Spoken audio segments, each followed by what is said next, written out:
Lead generation has become such a hot topic as of late, primarily due to the varying definitions.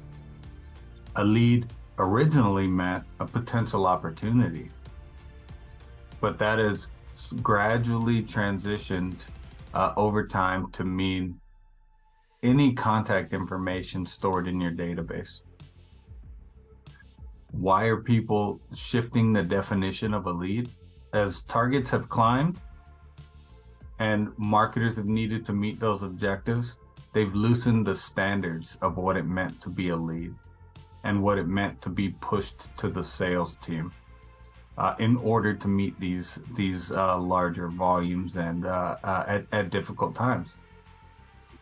Why they shouldn't do that is because it becomes very difficult for BDRs to chase all of these contacts that aren't necessarily ready to purchase or ready to have a conversation with you, or even aware of the problem that you could potentially solve for them.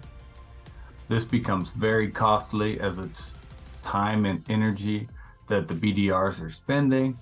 It is money that you've spent to acquire these leads, so it's getting very, very expensive, and they're less likely to convert.